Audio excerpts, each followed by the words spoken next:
Hello everyone, आप देख रहे हैं चैनल अमीन इन्फो। दोस्तों, DSSB के अंदर कुछ नई वैकेंसीज निकली हैं। 2026 का ये पहला नोटिफिकेशन है। आइए डिस्कस करते हैं इन वैकेंसीज के बारे में। पहले यहाँ पर आप लोगों की लीगल असिस्टेंट की वैकेंसी निकली है, जो कि Delhi pollution control committee, Delhi urban shelter improvement board, department of law justice and legislative affair, Delhi transport corporation के अंदर।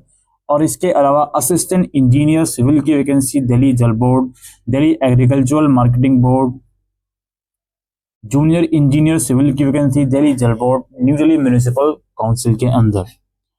इसके अलावा असिस्टेंट सेक्शन ऑफिसर की वैकेंसी निकली है services department, Delhi pollution control committee और Delhi urban shelter improvement board के अंदर। ये जो टोटल वैकेंसीज हैं ये 911 वैकेंसीज हैं, जिसे पोस्ट वाइज या कैटेगरी वाइज अलग अलग डिवाइड करा गया है, जो आप अपनी स्क्रीन के ऊपर देख सकते हो। इन वैकेंसीज के लिए आप 24 फरवरी से अप्लाई कर पाओगे, जिसकी लास्ट डेट 25 मार्च है। फिलहाल एग्जाम जो इनका होगा वो कब होगा उसकी डेट फिलहाल अनाउंस नहीं हुई है। एलिजिबिलिटी क्राइटेरिया की बात करते हैं। सबसे पहले आपका DPCC के अंदर जो लीगल असिस्टेंट की वैकेंसी है, इसके लिए आपको लॉ की डिग्री चाहिए और 3 साल का एक्सपीरियंस आपका एज अ लीगल प्रैक्टिशनर होना चाहिए, या 1 साल का एक्सपीरियंस आपका लीगल वर्क में होना चाहिए गवर्नमेंट डिपार्टमेंट। इसका पे लेवल 35,400 से 11,400 है और एज लिमिट आपकी 30 साल से ज़्यादा की नहीं होनी चाहिए। अपर एज लिमिट में रिलैक्सेशन होगी, जो अभी हम बात करेंगे। Delhi urban shelter improvement board के अंदर भी लीगल असिस्टेंट की वैकेंसी है, जिसके लिए आपको रेगुलर डिग्री चाहिए लॉ के अंदर किसी भी रिकॉग्नाइज्ड यूनिवर्सिटी से, और 3 साल का एक्सपीरियंस एट बार आपके पास होना चाहिए। इसका 44,900 से 142,400 पे स्केल है। Department of law justice and legislative affair के अंदर लीगल असिस्टेंट की जो वैकेंसी है, इसमें भी आपको लॉ की डिग्री चाहिए रिकॉग्नाइज्ड यूनिवर्सिटी से, और 2 साल का experience as a legal practitioner या 1 साल का experience handling legal work in a government department ये आपके पास होना चाहिए। DTC के अंदर जो लीगल असिस्टेंट की वैकेंसी है, इसके अंदर भी आपको लॉ के अंदर ग्रेजुएशन चाहिए किसी भी रिकॉग्नाइज्ड यूनिवर्सिटी से, और 1 साल का कम से कम एक्सपीरियंस आपके पास होना चाहिए एडवोकेट के साथ काम करने का, और बार काउंसिल में आप इनरोल होने चाहिए।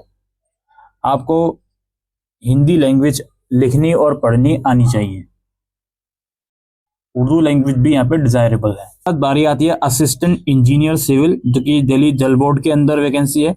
इसमें आपको सिविल इंजीनियरिंग में डिग्री चाहिए किसी भी रिकॉग्नाइज्ड यूनिवर्सिटी की, और 44,900 से 112,400 इसका पे लेवल है, और एज लिमिट 30 से ज़्यादा नहीं होनी चाहिए। दिल्ली एग्रीकल्चरल मार्केटिंग बोर्ड के अंदर असिस्टेंट इंजीनियर सिविल की वैकेंसी है। इसके लिए आपको डिग्री चाहिए सिविल इंजीनियरिंग में किसी भी रिकॉग्नाइज्ड यूनिवर्सिटी की, 32 साल से ज़्यादा की एज लिमिट नहीं होनी चाहिए। फिर जूनियर इंजीनियर सिविल की वैकेंसी है दिल्ली जल बोर्ड के अंदर। इसके लिए भी आपको डिग्री चाहिए सिविल इंजीनियरिंग में। NDMC के अंदर जूनियर इंजीनियर सिविल की वैकेंसी है। इसके लिए आपको 3 साल वाला डिप्लोमा चाहिए सिविल इंजीनियरिंग में। उसके बाद दोस्तों सर्विस डिपार्टमेंट के अंदर आपके असिस्टेंट सेक्शन ऑफिसर की वैकेंसी है, जिसके लिए आपको बैचलर डिग्री चाहिए किसी भी रिकॉग्नाइज्ड यूनिवर्सिटी की। 900 से 142,400 का पे स्केल है। 21 से 30 साल एज लिमिट होनी चाहिए। दिल्ली पोल्यूशन कंट्रोल कमेटी के अंदर असिस्टेंट सेक्शन ऑफिसर की वैकेंसी है अगेन। इसके लिए भी आपको बैचलर डिग्री चाहिए किसी भी रिकॉग्नाइज्ड यूनिवर्सिटी की, और कंप्यूटर की नॉलेज हो आपको तो और भी ज़्यादा अच्छी बात है। 44,900 से 142,400 इसका पे लेवल है, और एज आपकी 30 साल से ज़्यादा की नहीं होनी चाहिए। और Delhi urban shelter improvement board के अंदर भी जो असिस्टेंट सेक्शन ऑफिसर है, इसके लिए भी बैचलर डिग्री आपको चाहिए किसी भी रिकॉग्नाइज्ड यूनिवर्सिटी की, और कंप्यूटर की प्रोफिशिएंसी आपको होनी चाहिए। दोस्तों, इन सब पोस्ट के लिए आपको अप्लाई ऑनलाइन ही करना है 24 फरवरी से, और ऑनलाइन DSSB की ऑफिशियल वेबसाइट पे जाकर होगा, और इसमें 100 रुपीज़ फीस है, और वुमेन SC/ST कैंडिडेट के लिए कोई भी फीस नहीं ली जाएगी।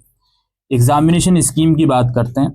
जो आप लोगों का assistant engineer civil, junior engineer civil की वैकेंसीज हैं, इनके लिए 1 ईयर का एग्जाम होगा, और जो आप लोगों का लीगल असिस्टेंट और ग्रेड 2 असिस्टेंट सेक्शन ऑफिसर है, इनके लिए 2 ईयर का एग्जाम होगा।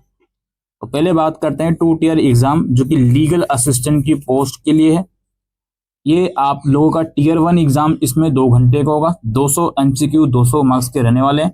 इसमें आप लोग देख सकते हो सेक्शन ए में ऑब्जेक्टिव टाइप MCQ पूछे जाएंगे, general awareness, GI and reasoning ability, arithmetic and numerical ability, English, Hindi language और कॉम्प्रिहेंशन और इंग्लिश टेस्ट, ये 100 क्वेश्चन 100 मार्क्स की होगा। फिर इसी टीयर में सेक्शन बी जो होगा वो ऑब्जेक्टिव टाइप MCQ होंगे 1 मार्क्स के, जो भी आपका डोमेन है उसके हिसाब से, यानी कि जो लॉ वगैरह के क्वेश्चंस हैं वो इसमें पूछे जाएंगे। इसी पोस्ट के लिए जो टीयर 2 का एग्जाम होगा वो 3 घंटे का होगा, 200 क्वेश्चन, 300 मार्क्स के इसमें रहने वाले हैं।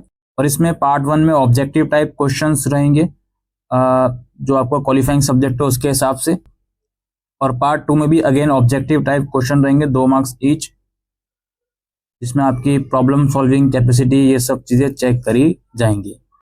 फिर आपका असिस्टेंट इंजीनियर सिविल और जूनियर इंजीनियर सिविल, ये 1 टीयर का एग्जाम है, 3 घंटे का, 100 क्वेश्चन 100 मार्क्स के रहेंगे। इसमें सेक्शन 1 में general awareness, GI and reasoning ability, arithmetic and numerical ability, Hindi और इंग्लिश का लैंग्वेज एंड कॉम्प्रिहेंशन टेस्ट, ये 100 क्वेश्चन 100 मार्क्स के हो गए। 1 टीयर एग्जाम में सेक्शन बी भी होगा इसमें, जिसमें 100 क्वेश्चन 200 मार्क्स के होंगे। इसमें आपकी सॉल्विंग कैपेसिटी, स्किल्स वगैरह ये सब चीज़ें चेक करी जाएंगी। फिर आपका असिस्टेंट सेक्शन ऑफिसर है, जो कि अगेन 2 टीयर का एग्जाम है। इसमें पहला जो लेवल का एग्जाम होगा इसमें 2 घंटे का होगा, 200 क्वेश्चन 200 मार्क्स के।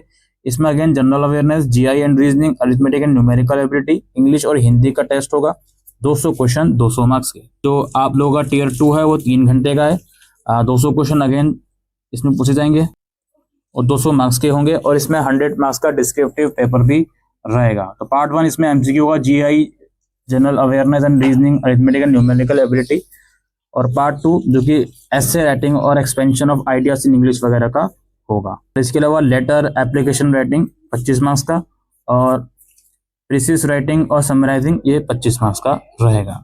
ये आप लोगों का पैटर्न वगैरह है अलग अलग पोस्ट कोड का। मार्किंग भी होगी 0.25 मार्क्स की होगी अगर आपका क्वेश्चन 1 नंबर का है, और 0.5 मार्क्स की होगी अगर आपका क्वेश्चन 2 मार्क्स का है। स्किल टेस्ट की तो रिक्वायरमेंट इस पोस्ट के लिए नहीं है फिलहाल, अगर होगी तो आपको बता दिया जाएगा। मोड ऑफ सिलेक्शन, जो आपके एग्जाम्स वगैरह की डिटेल ऊपर दी है उन्हीं के बेसिस पर जो सिलेक्शन वगैरह है वो लिया जाएगा। एज रिलैक्सेशन की बात करते हैं, SC/ST की जो पोस्ट है ग्रुप बी और सी के लिए 5 साल का रिलैक्सेशन है, OBC ग्रुप बी और सी के लिए 3 साल का रिलैक्सेशन है, डिसेबल कैंडिडेट के लिए 10 साल का रिलैक्सेशन है, और भी अलग अलग कैटेगरीज हैं जिनके लिए रिलैक्सेशन दिया गया है जो आप इसमें पढ़ सकते हो।